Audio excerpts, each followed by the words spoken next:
Assalamu alaikum. This is Sabia Afroz, lecturer, Department of English. Dear students and viewers, welcome to my online class.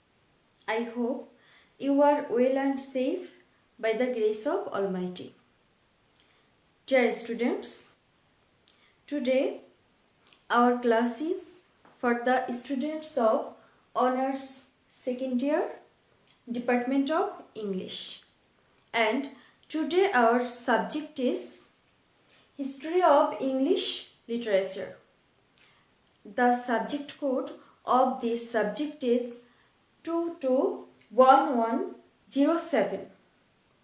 And today I will discuss the Victorian age of English literature.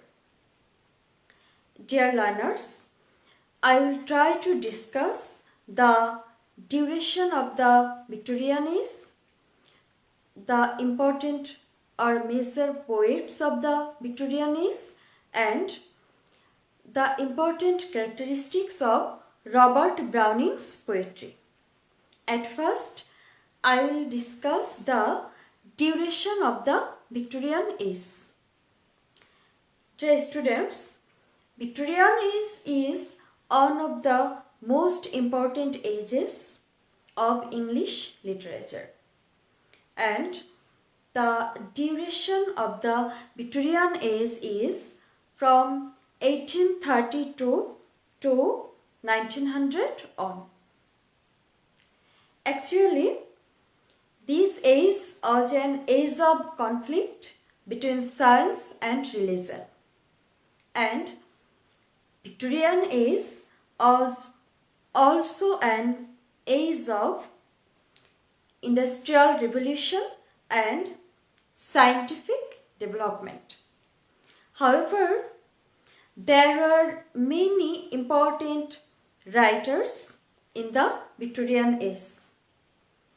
All of them tried to represent the main spirits of the Victorian age.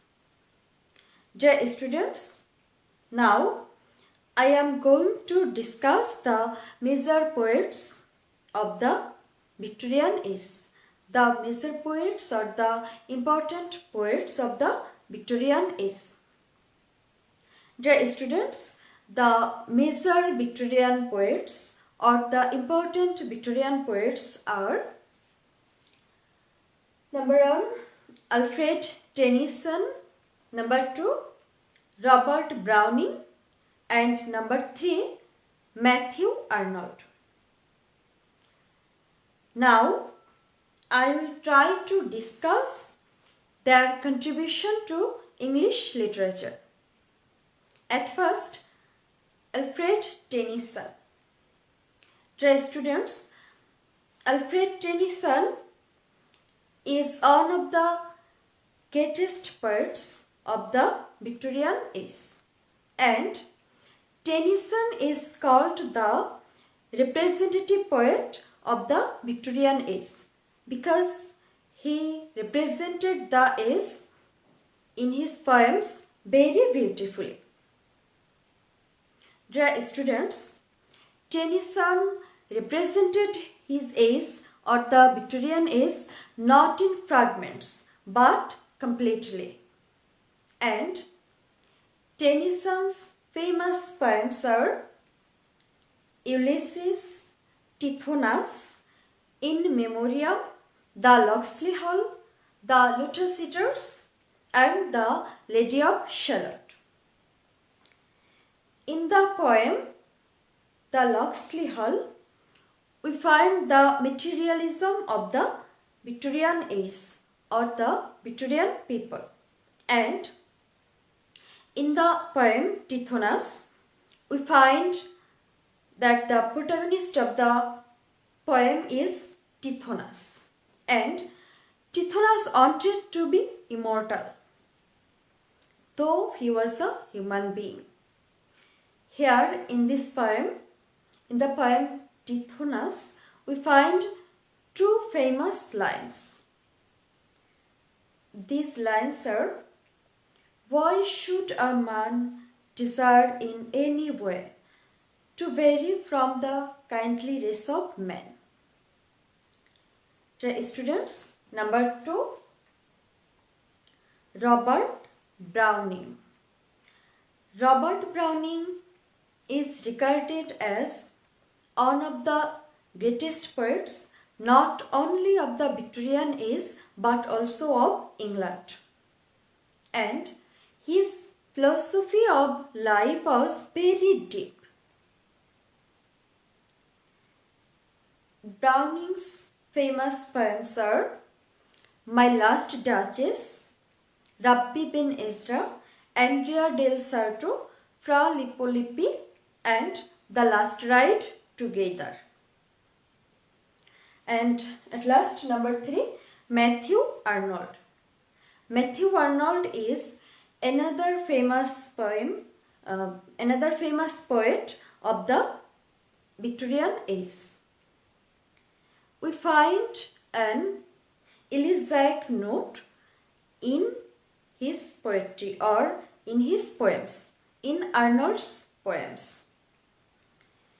Arnold had a dark and gloomy view of man's journey on this planet.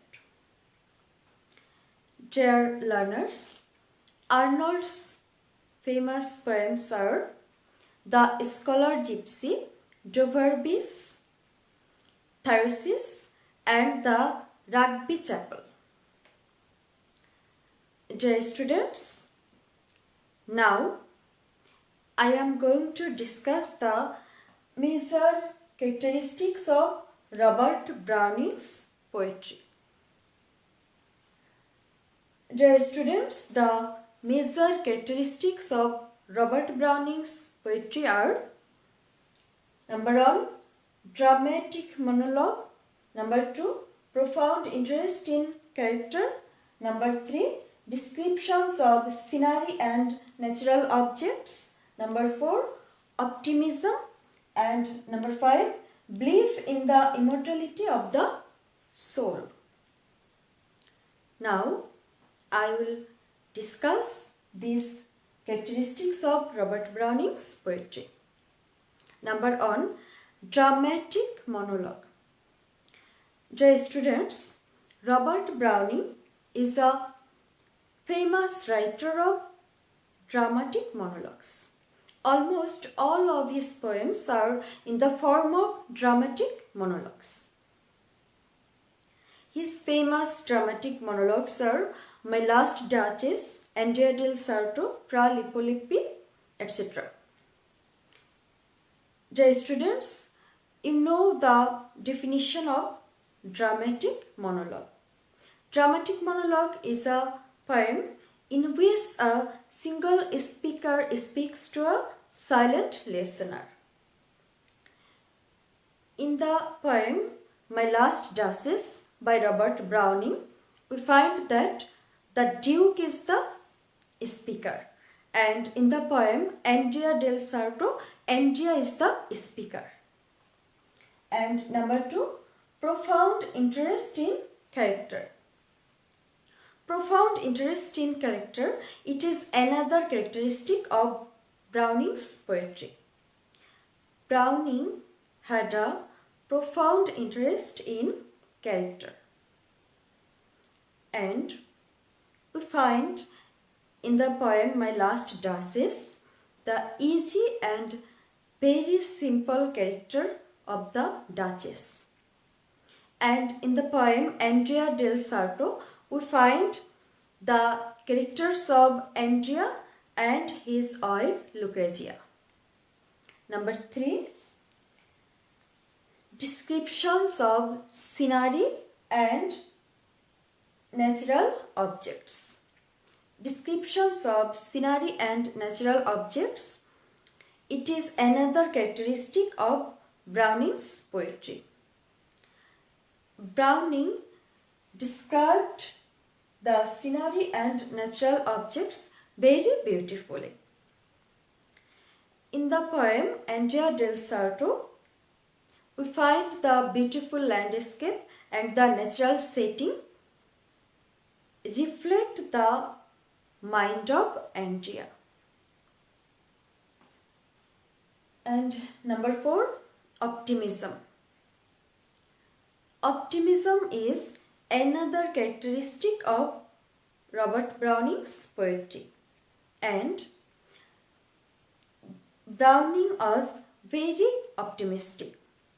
We find his optimism in his poems.